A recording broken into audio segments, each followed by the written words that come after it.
Aadaa Oromoo keessatti ilmoon namaa kun uumama hundaaf bakka kenna. Uumama hunda dhageeffata. Uumama hunda sirnaan ilaalaa nagahaan jiraataa jechuudha. Misooma inni jennu diinagdee inni jennu kun kana keessaa baha. Kana keessaa dhalataa jechuudha. Yoo uumamni hundi nagaa qabaatan kana gochuu beektaa seera raammoo raaratti jedhee raammoo ijaan mul'atuuf ijaan hin mul'anneefi seera tume. Seera mukaa mokonnoo jedhee seera bosonaa fi bineensa bosona keessa jiraatu kan lafa keessa jiraatu dabalate seera dheedaareeraa jedhee yookiin seera maddaa margaa jedhe seera bishaanii fi waan bishaan keessa jiraatu kana hunda uumamaaf bakka waan kennuuf yoo kun hundi eegame misoomni jiraa jechuudha. Yoo kun hundi eegame diinagdeen jiraa jechuudha. Ilaalchi Oromoon diinagdeef qabu isa kana nama sadarkaadhaan qooduun hin jiru gadaa keessa nama gartuudhaan ka adda qoodu kun gadaa Oromoo keessa hin jiru beektaa. Warra olaanaa warra jiddugaleessa warra gadaanaa gabaabaa dheeraan yookiin warra akkasii gosa gadaantu gosa olaantuu jechuun hin jiru. Namooma irratti ijaarame gadaan kun nama miti bineensa kaaniifuu jenne miti namooma irratti ijaarame waan ta'eef gadaa keessa wanni akkasii hin jiru jechuudha. Sirni burjaazii sirni akkasii kun gadaa Oromoo keessa aadaa Oromoo keessa hin jiru. Nama kamiyyuu ta'e gosa kamiyyuu ta'e biyya kamiyyuu dhufe aadaaf duudhaa Oromoo kana barbaada jennaan lakkii ati gosa kanaa gosi kun gadaatti makamuu hin danda'u jedhee ofirraan deebisu. Sirriitti hubatamuu qaba. Barattoonni mana barumsaa sadarkaa tokkoffaa fi lammaffaa guutee qormaata naannoo fi biyyaalessaa baranaa irratti qabxii gaarii galmeessuuf qophii gahaa gochaa jiraachuu himaniiru. Bara kana akka aanaa Waayyuu Tuqaatti barattoota beekumsaa fi dandeettii isaanii cimsanii ga'umsaan akka qoramanii fi tumsa maaluu gochaa jiraachuunis himamee jira. Gabaasni kan Wandimuu Kabbadaati warraaqa Yoosef Akkataanitti dhiyeessa.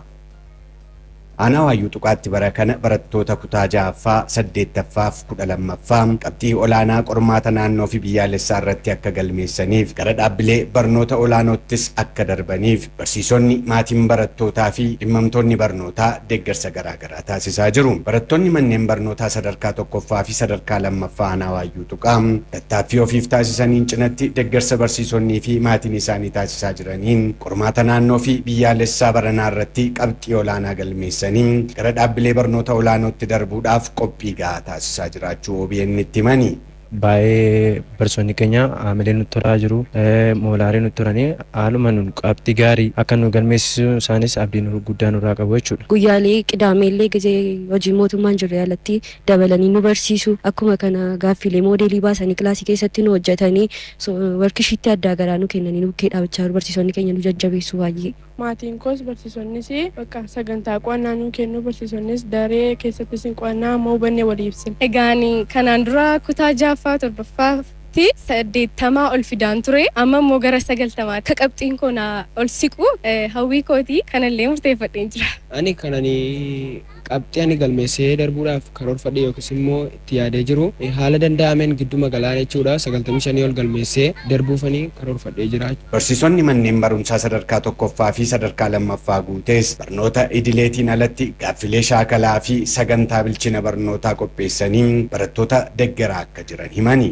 Mana barumsaa keenyaatti workishiitti adda addaa yookaas immoo gaaffilee shaakalaa akkaataa gosa barnoota barsiifnuun boqonnaa jalatti gaaffilee qopheessine gaaffilee sana immoo barataan keenya irra deebi'ee akka inni shaakaluudhaa fi carraa bal'aadhaan ijoollee keenya qopheessaa jirra jechuudha qormaata biyyoolessaatiif. Barattoota kutaa 6ffaa fi kutaa 8ffaa karaa fooyyeen qopheessaa jirra. Sunis barnoota idilee laannu cinatti tuutoriyaaliin jira, barnoonni bilchinaas jira, gaaffilee adda addaallee workishiitti adda addaa hin qopheessinaa fi roboonni manneen barumsaa guutee sadarkaa tokkoffaa fi sadarkaa lammaffaa barsiisaa Addisuu Gabree fi barsiisaa Mangistuu Tafarraas barattoonni mana barumsichaa qormaata naannoo fi biyyaalessaa irratti qabxii gahaa akka galmeessaniif qabiyyee barnootaa irratti bara kana xiyyeeffatanii hojjechaa akka jiranii fi barnoota dabalataas barattootaaf kennaa jirra. Qabiyyeen barnootaa barattoota kanaaf sirriitti akka xumuramuu fi hordoffii cimaa taasisuudhaan qabiyyeen barnootaa akkaataa karoorfameen dabalataan illee jechuudha barnoonni akka laatamu gochuudhaan kan hojjechaa turre ta'uu isaati jechuudha. Ijoolleen kutaa 6ffaa fi 8ffaa qormaata naannoo fudhatanii baay'ee kan bara kanaa kan barattoota duraarraa xiyyeeffannaatti gooneedha kan hojjechaa jirru. Itti gaafatamaan waajjira barnoota Aanaa Waayyuu Tuqaa obbo Eebbaa Karrayyuu bara kana akka aanichaatti barattoota kutaa 6ffaa, kutaa 8ffaa fi kutaa 12ffaa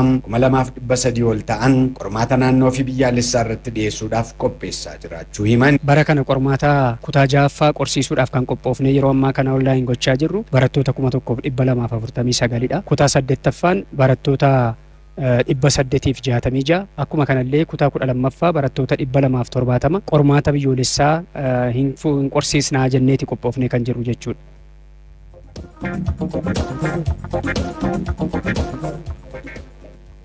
Dhimma qophii qormaataa kanarra turre dhaggeeffattoota keenya riippoortari keenya jireenyaa tarreessaa guyyaarraa manneen barnootaa tokko tokkorra deemuudhaan haalli barattoonni itti qophaa'aa jiran maal fakkaata kan jedhu daawwatee ture. Isa kana dhaggeeffattoota keenya biraan godhaaf istuudiyootti argama jira bakka nuti jireenya. Galatoomii duula. Mee maal agartee barattoonni akkamiin qophaa'aa jiru? Galatoomii akkuma ati kaaftee egaa qophii qormaataa gaafa jennu waan bal'aa of keessaa qaba. Qophii qormaataan dura gaafa qormaataa fi qormaataa booda wanta godhamuu maluuf of qopheessuu of keessaa qaba. Anillee guyyaa irraa akkuma ati kaaftee manneen barnootaa godina Shawaa Bahaa Aanaa Boosetiitti argaman tokko tokkorra deemee qophiin qormaataa maal akka fakkaatu ilaaleen ture. Keessumaa qofaatii barnootaa barattoonni darbanii sababa adda baasuudhaani dhimma kanarratti hawaasni barnoota qindoomina dhimmicha fuudhaaf hojjechaa jiran ilaalan jira. Qormaata naannoo kutaa ja'affaa fi kan kutaa 8ffaa warra fudhataniif akkasumas kan biyyoolessaa 12ffaa firii gaarii fiduudhaa fi qindoominni hawaasaa kan barattoota barsiisota maatii barattootaa fi caasaa barnootaa sadarkaan jiranii gaarii akka ta'e ilaalan jira. Keessumaa barattoonni kutaa 8ffaa mana barumsaa walancitii lakkoofsa lamaa qormaataa fi qophiin gochaa jiran taajjabeera. Isaanis firii gaarii fiduudhaaf ofitti amanamummaadhaan akka dubbatan qophii garaagaraa gochaa akka jiran naa kaasanii qophiin isaan gochaa jiranis sanbattan lamaan dabalatee mana kitaabaa fayyadamuu kitaabolee kutaa darbanii qormaata baroottan darbanii qo'achuu dhiifama. Yeroo dabalataa yookaan immoo cimsituu kan jedhamu irratti hirmaachuun hojjechaa jiraachuudha. Manneen barnootaas karoora hunda hirmaachisu qopheessuun kufaatii barnootaa kana keessaa bahuudhaa fi waan danda'an gochaa akka jiran taajjabeera. Akkuma duratti ibsuuf yaada egaa qophiin qormaata waa bal'aa qaba jenneerraa barattoonni kun akkuma dubbisaa jiran kitaabilee garaagaraa sanbattan dabalatee yeroo dabalataa barachaa akkuma jiran barataan akkuma carraaqii gochaa jiru immoo barsiisonnis kufaatiin barataa na ilaallata jechuudhaan waan danda'an hundaa deeggaraa akka jiranidha. Barataan of qopheessuu qofatti ammoo qopheessuu qofti ga'aa miti. Gaafa qormaataattis of eeggannoodhaan qormaata fudhachuu qabaadha. Barataan ofitti amanamummaan naasu malee qormaata irra taa'uu qaba guyyaa sana. Barataan ofitti amanamummaan taa'ee dandeettii laafa qabullee yeroo inni itti firii gaarii argatu jira. Sanaaf immoo amma of qopheessuun baay'ee murteessaadha. Sanaaf of qopheessuun gaarii akka ta'edha. Kan dandeettii qabaattee immoo gaafa sana naasuun sitti dhufeennaan firiin illee gadi bu'aa akka ta'u kanaaf of qopheessuu innis qaama qophii keessaa tokko ta'uu qabaadha. Mootummaa irraallee mootummaanis gama isaatiin qophii barbaachisu gochuu akka qabu kan hawaasni barnootaa kaasu jechuudha. Kanaaf egaa ammuma irraati qophii biraa akkuma godhamu kanattis qophaa'uun barbaachisaa ta'edha. Qophiileen godhaman akkuma jirutti ta'e dhimmi afaan Ingiliffaa immoo dhimma murteessaa akka ta'edha.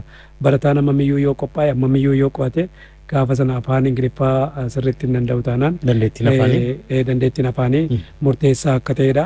Maaliif hiika jechoota afaan Ingiliffaa kana sirriitti hin danda'u yoo ta'e rakkoodha waan ta'eef qormaata beekee deebisuu irratti rakkoo waan ta'eef kun immoo ammuma irraa utuu hin taane ganamuma bu'uura boruurraa ka'ee itti yaadamuu qaba. Hawaasni barnootaa sadarkaa tokkoffaarraa kaasee dhimma afaan shaakalsiisu kana irratti xiyyeeffannoo kennuu qaba. Barsiisaa wanti afaan barsiisu kunillee hammam dandeettii qaba kan jedhamu ilaalamuu qabaadha. Qormaataaf immoo meeshaalee barbaachisan fudhatanii galuudha gaafa sana kan hin barbaachifne irraa of eeggachuu barbaachisaa akka ta'edha kan ammuma irraa qophaa'amaa jiru. Gaaffilee yeroo hojjetanillee gaaffiin ciccimaan yeroo dursanii dhufan ni mudata.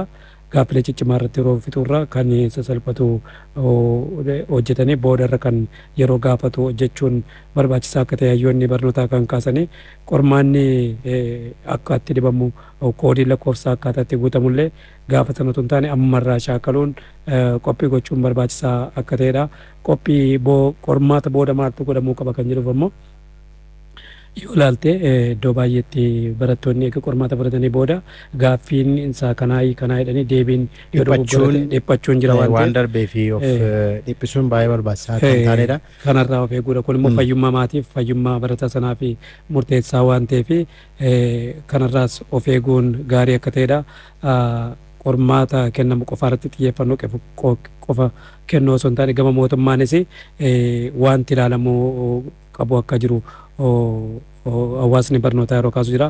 Keessumaa sababa qofaatti barnootaa kan jedhaman keessaa tokko garaagarummaa barattoota naannoo baadiyyaa fi naannoo magaalaa jiran giddu galeessa jiran gidduutti kanneen bu'uuraaleen misoomaa guutameef jiru. Dhiyeessiiwwan garaagaraa kan akka kitaabaa. Kunneen isin jiru waan ta'eef garaagarummaa kana dhiphisuun gaarii akka ta'edha. Keessumaa barattoonni naannoo giddu galeessaa jiran waan argatan onlaayiniidhaan pilaazimaa televezyiiniidhaan waan kana isaan biraan ga'uunis gaariidha. Garaagarummaa barattoota maatii harka qalleeyyiif kan biroo gidduu jiru xiqqeessaa deemuun manneen barnootaa dhuunfaa fi kan mootummaa gidduu jiru xiqqeessaa deemuun gaariidha. Maaliif yoo ilaalte naannoo baadiyyaa fagoo tokko tokkotti manneen kitaabni illee hangina guutamee jiru. Laaboraatooriinis rakkoodha. Dhimmoota kanneen maatiinis hawaasni barnootaa hundumtuu harka wal qabatee furuun baay'ee murteessaadha. Keessumaa hayyoonni barnootaa waan kaasan keessaa tokko amma barattoonni qormaata fudhatan kun barattoota biyya kana keessa jiranii leecalloon barnootaa kan hin guutamne waan ta'eef akka kana amma harka 3 dabarsinee harka 97 kuffisuu caalaa waan kun illee utuu yaadame gama mootummaatiin xiyyeeffannootu argate. Maaliif qisaasama guddaadha waan ta'eef 50-50 godhame yookaan immoo 40-60 illee godhame utuu itti yaadame wanti kun qormaanni ba'ullee itti yaadame barattoota naannoo baadiyyaarraa giddu galeessa dhaabbilee barnootaa dhaqan illee ammumarraa haala qilleensaa akka baratanii fi itti fayyadama teekinooloojii kan akka shaakalaniif torbee tokko illee taatu dursanii bakka sanaan ga'uun barbaachisaa akka ta'e dhimmoonni kun illee xiyyeeffannoo argachuu akka qabudha.